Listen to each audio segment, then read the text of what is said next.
Okay, so this is a very important match to me because this is the last match that I will be playing for the closeout of the year-long Mythic streak that I've hit every month.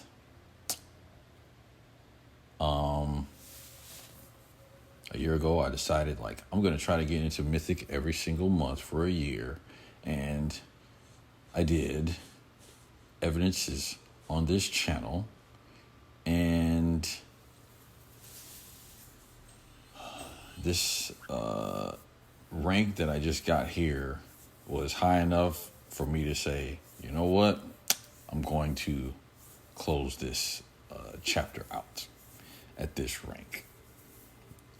And here I'm deciding whether to attack or not, or how many mana I need to be able to attack with these creatures and simultaneously or also just be able to cast Chord of Calling. Trying to make sure I have enough. Because right now,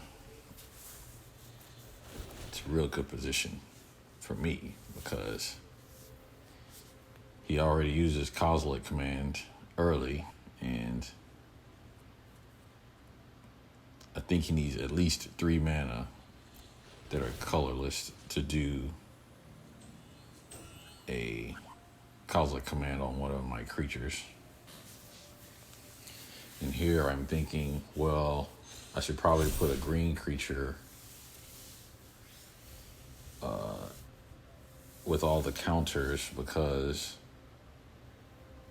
if my opponent ends up removing that green character on a later turn, then at least I don't lose my Soul Warden. So now all I have to do is find one of the combo pieces, which we just found it with that legendary card.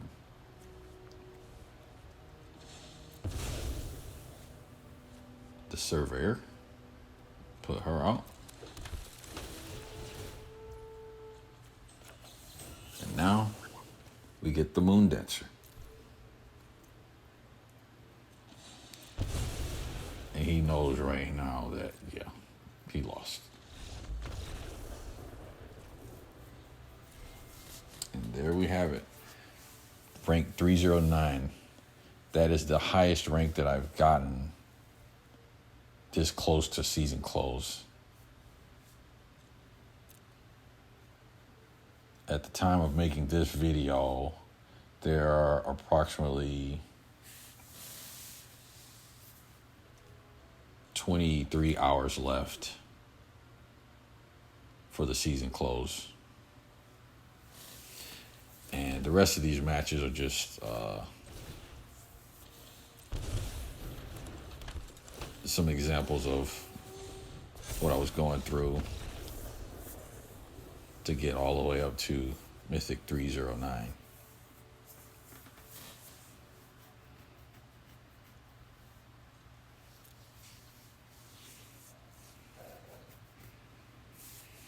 And yeah, took a year to get all the way here of getting into Mythic every single month, but finally did it.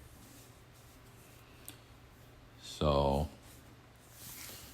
now that I have some extra time, I'm going to maybe just see how close I can get in the top 1200 Mythic. So here's an example right here of definitely need a mulligan at, because there's nothing to search for my next combo piece. And with this deck right here, some people might say that it's an easy deck, but knowing when to mulligan and knowing the odds of you picking your next card is crucial to this deck that I don't see anybody on YouTube really talking about. Because the lands in this deck are phenomenal. Like right here, you got that starting town. You can tap it, pay 1 life, get 1 mana of any color. Like the lands in this deck are really amazing. So right now our path is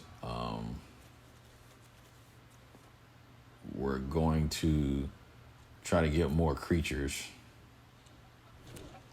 and cast Birthing Ritual to get into more options. But now what we're gonna have to do is put down the Prosperous Innkeeper and then put one of the other combo pieces in. Look at that. Copperline Gorge. Untapped land.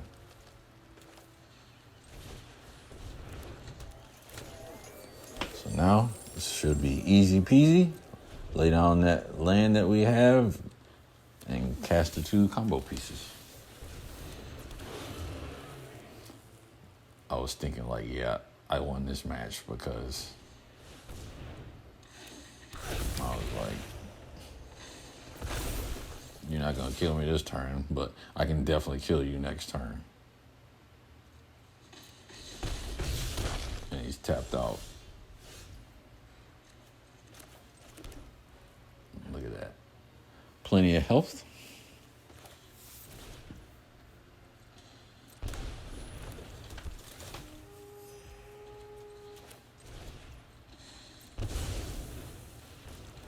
Voila. Catch you later. 353.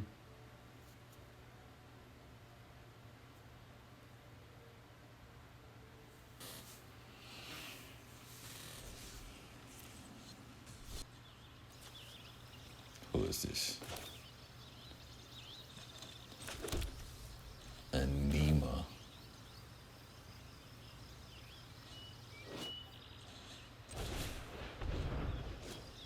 So yeah, I think on this he could cast Cosmic Command, or she. I don't know if it's a he or a she that my opponent is, but they could cast Cosmic Command on, I think, one of my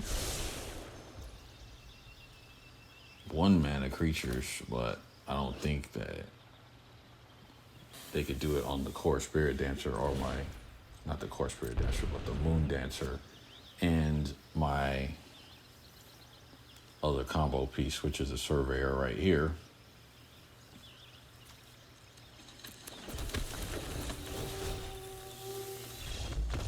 And we take the win.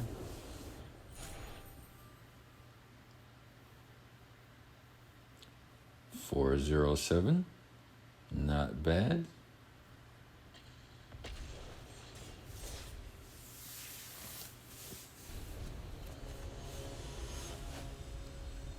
Okay. And I mean, I'm number 360 in this one. Like, oh my gosh. Like, I've never been, like, playing this high for this long at the end of the season. Got a mulligan that.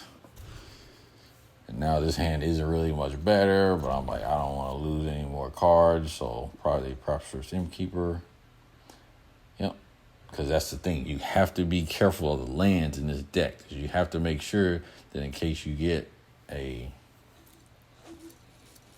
Soul Warden or a Soul Guide, you can have that white mana to play. So you can get your life gain.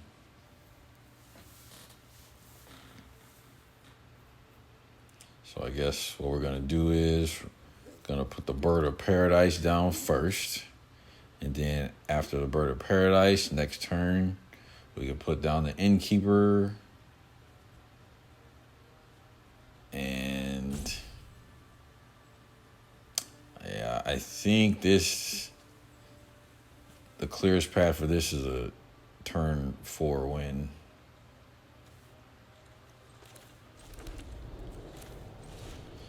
And then hopefully they don't kill the birds of paradise.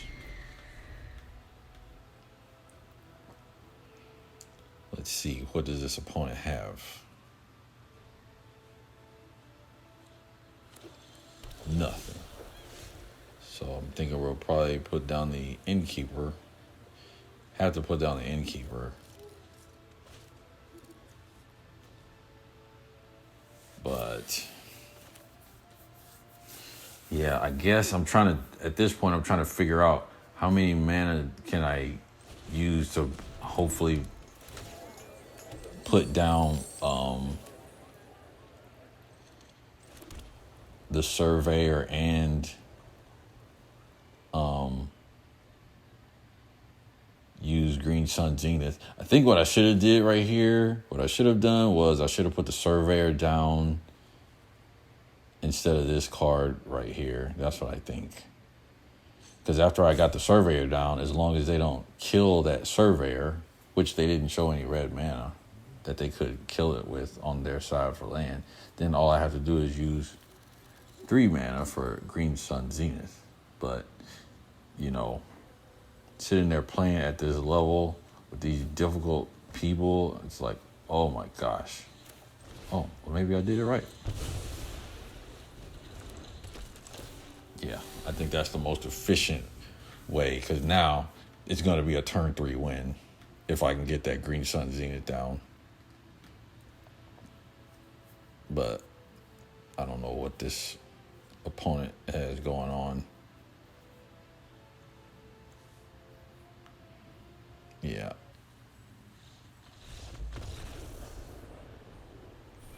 We're good to go.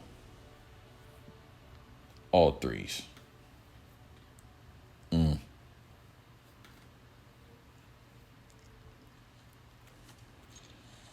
It's a decent hand right there. And I'm mainly making this video because I just wanted to have some evidence on YouTube or on the internet that says, like, I was able to get up to this rank and stay consistent for a whole year with this card game, because around 2006 or 2007,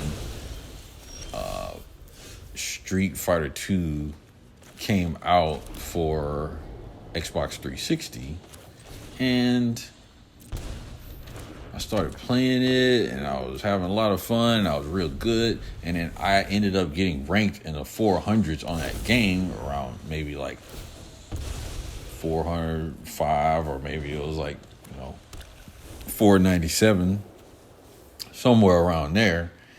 And I don't remember taking a picture of it. And like a week later, after I got to be up to rank around 400 on that Street Fighter, I played somebody that was like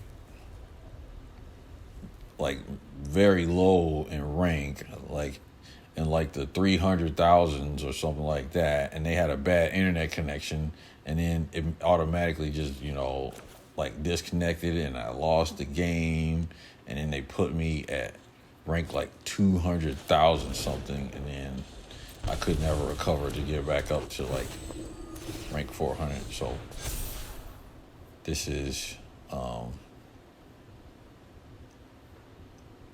some motivation of why I'm trying to make sure that all of this gets recorded.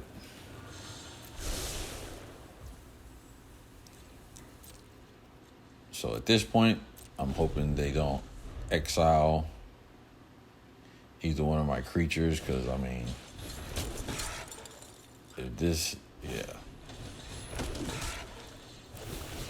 if opponent is tapped out right here, like, I got this in a bag. There's no way he's gonna win this one. Or she, Veno. I don't know if that's a male or female, but it's about to go down.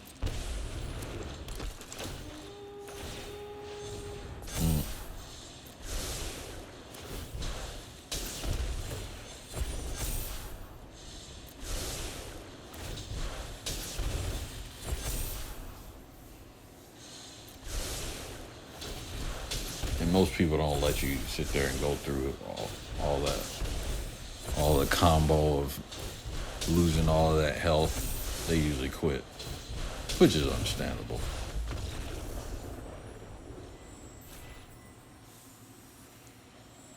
$426, not bad.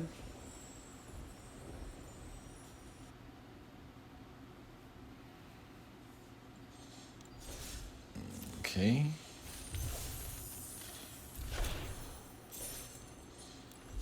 Okay. Now, 818. So look at this. Very interesting that this opponent right here, you can see the name at the top left.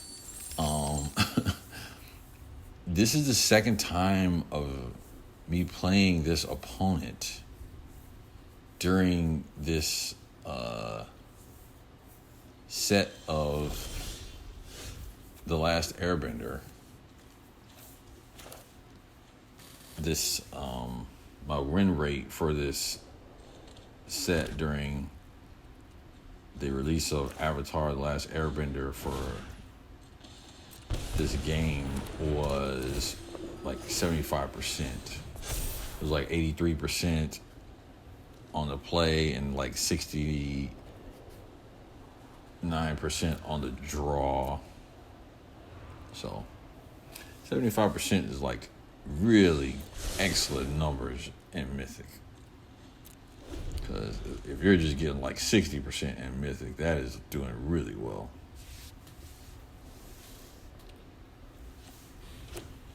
But I have been like using this deck for a while now.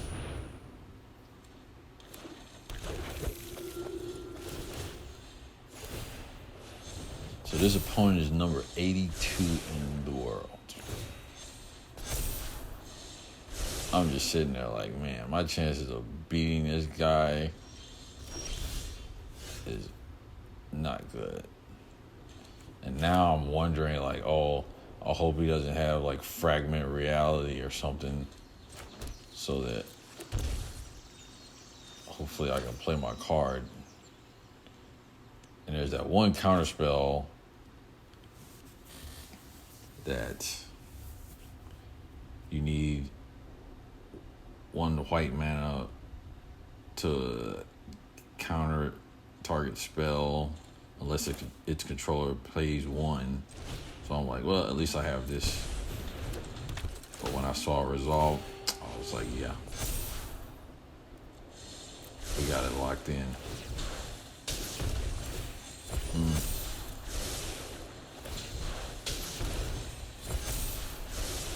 this opponent has to have a crazy win rate with this deck also, because this guy's number 82 in the world.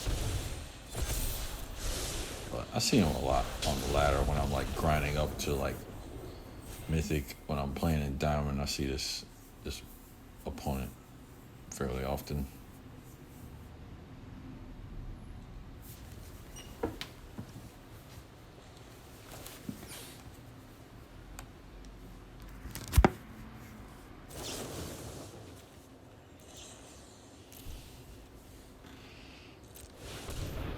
Yep. This is game over for the opponent. Use that Closeout command too early. Shouldn't have used it on himself. But it takes some time to understand so you don't get things out of sequence when you're going against this deck.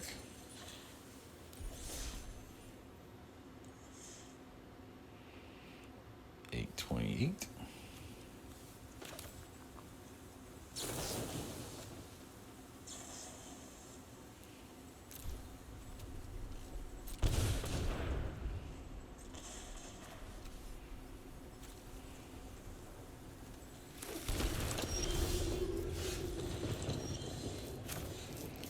Oh yeah, we got plenty of mana. I don't know why you just saying, don't underestimate me.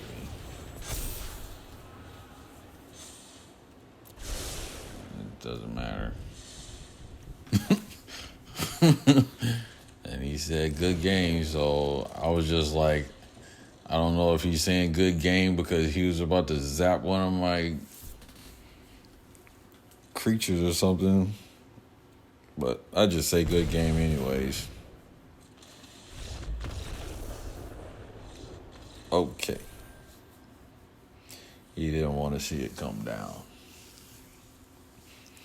966, not bad.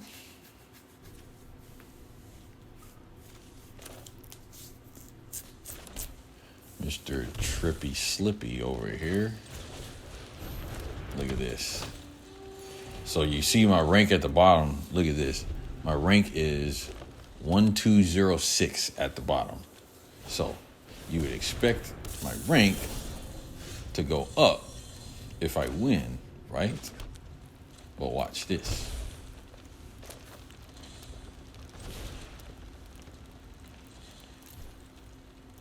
Pay 2. Get the Moon Dancer. So there it is.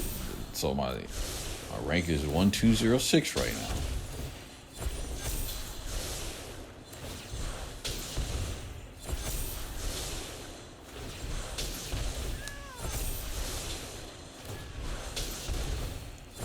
Rank is 1206. So if you beat somebody, it should go up.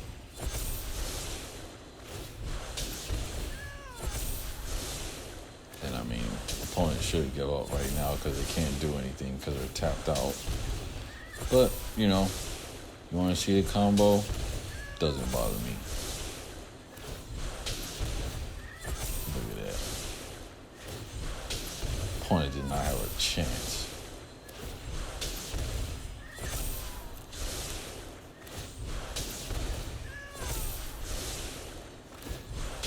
Let's see. Turn 3. And the right hands with Naya life gain right now. Dangerous.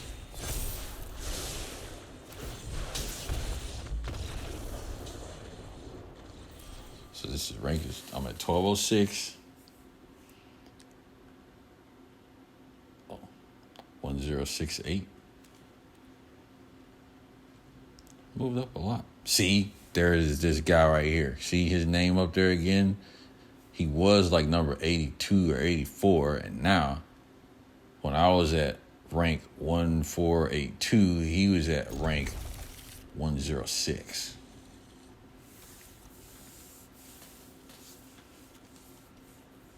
So,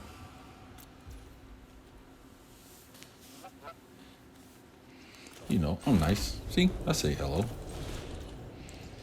But, you know, I don't really blame people if they don't respond back to my hello, because sometimes you're so focused in the game you can't really even realize when somebody's trying to talk to you.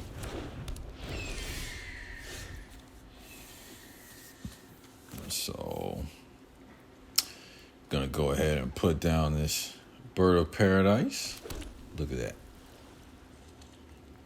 Untapped lands. Gotta have untapped lands in this deck. Come on, just put down a Birds of Paradise. So next turn, I can put down the Moon Dancer combo piece. And the turn after that, I can use Court of Calling to get the last combo piece.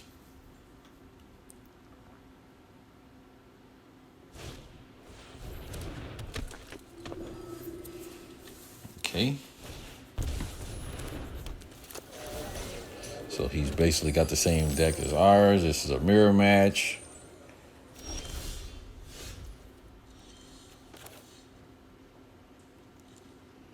And I saw one version of this deck that had a splash of swamp in it. And I guess for the mirror match, they had this 2 mana card where it was either 2 or 3 mana to where you could call it out and your opponents cannot gain life. So that's a real good card to call out if you're against this deck. But there aren't that many people running Naya life game from my perspective, from what I've seen. There's more people playing Eldrazi.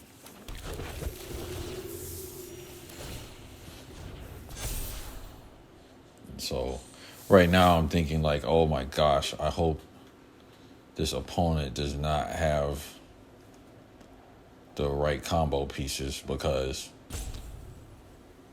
all opponent needs is 1 land and 2 of the combo pieces, and it's game over for me.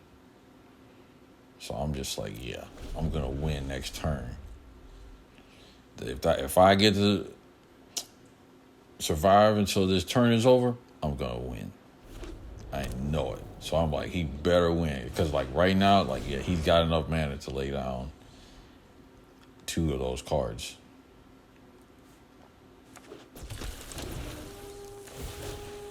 So, I mean, I guess he didn't have like either one of the cards. That is like, and when I saw him do this right here, I was like, yo, that he did a terrible mulligan for his deck, because he doesn't even have anything to search, because he would have used that search card before if he could have during his last turn, but he didn't. And he could do something with 1 mana because he's got a treasure token. But I'm like, I think I should be able to just, hopefully pay 1 mana with this, because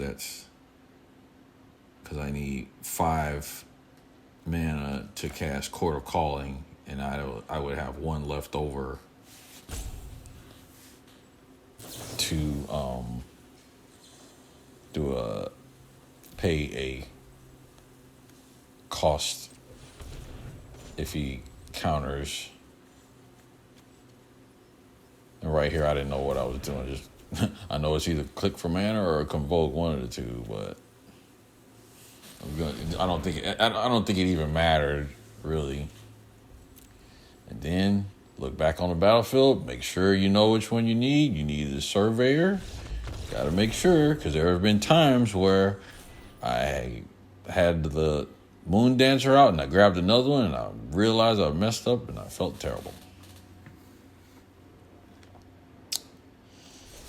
But yeah, beating somebody at 100 rank level, that gives you incentive to keep playing. You're like, oh my gosh, yeah, I can keep winning. But then the next game, you might lose to somebody that's a lot lower than you are, and then you get upset. Yeah. This is a difficult mulligan to keep right here. Or I guess it was difficult for me to not mulligan that, but I was like, well, I might not win on turn 3, but these are some good cards in my hand. I got 1 combo piece, and then I just need 1. I got 2 combo pieces, and all I need is 1 more. And oh yeah, this is a real good match right here for me. And this match will show you why you have to be so precise on sequencing. On sequencing your triggers. And I'm sitting here right now, I'm like, okay, as long as this opponent doesn't pull out Goblin Bombardment, I'm pretty comfortable, right? That's what I'm thinking right now. I don't know what he's going to play. Oh, Goblin Bombardment. Because that's like the worst card against me, and I've lost so many times to Goblin Bombardment. Because, they can always kill your Prosperous Innkeeper, or they can kill whatever creature you have that will cause you to gain life upon another permanent creature entering the battlefield. See, opponent knows, like, yeah, they don't want me to have that out because I could win this turn right now. If that card was still out here, I could win this turn. But I think the best thing for me to do is just put out another Innkeeper. Nice untapped land. The next land that comes in is going to be tapped though. On my next turn, if I don't get any more land. So now I'm thinking like, okay, if he kills one of these if he kills this Moon Dancer right now, I'm like, it's all good because I have another one and I can cast that other spell that I have to search for another creature. That is a combo piece.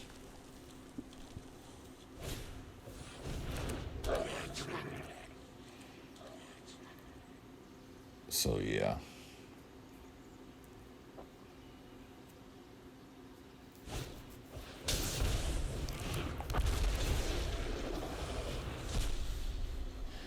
Amped Raptor. So now he's got 3 creatures right now. So I was happy about getting that Court of Calling just now that I drew that.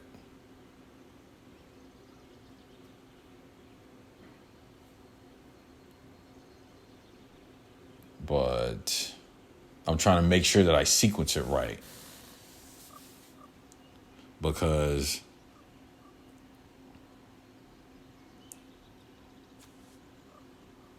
now I don't even know what the best idea is.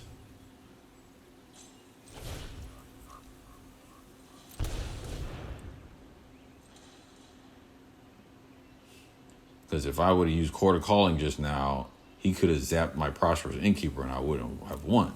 So now I understand. Now with this card, I put this down. So now I can still use Court of Calling. And it took me a long time to understand that I could still use Court of Calling right now and get a 2-mana creature again. So what my opponent should have done is they should have got the Prosperous Innkeeper killed before I got that Surveyor down. So right now, opponent is thinking like, oh, I'm gonna kill this creature, but opponent doesn't know that I have Court of Calling, and I'm letting all of these resolve because that's crucial, right?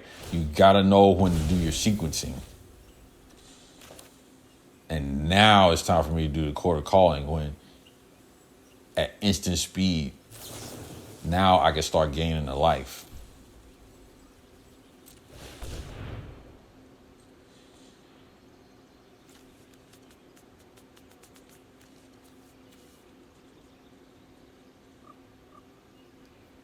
And I think in this turn, I really should have just went ahead and did it for like 5 mana. For the whole, like, I should have did X equals 2 for Court of Calling. So that, just in case that Surveyor would have died, I could have brought out another Surveyor. But there we have it. Another win.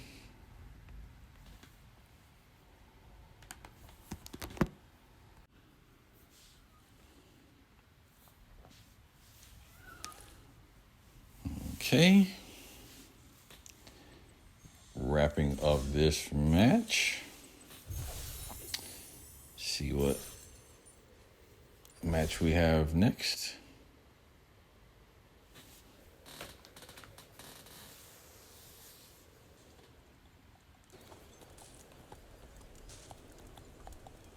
So yeah, I started recording this one because I'm like, yep, it's about to go down, baby. And then you gotta look, make sure, like, yeah, he knew he was gonna lose, he quit. Easy win, 5-7-1. No problem.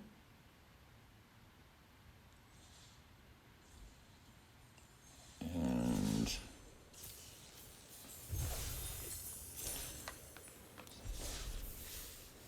so yeah, that's earlier in the season. And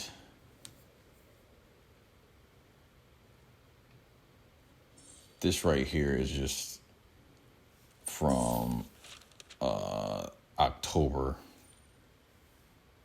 And this is just showing that I got top 1200 during the season of October in 2025. So you get some play-in points whenever you get that. Top 1200, 20 play-in points. I don't even think I ever went into a qualifier event before and used them, but that's how many tokens and play-in points I got. That's a lot. That's a lot. Lots of rares and mythic wild cards too.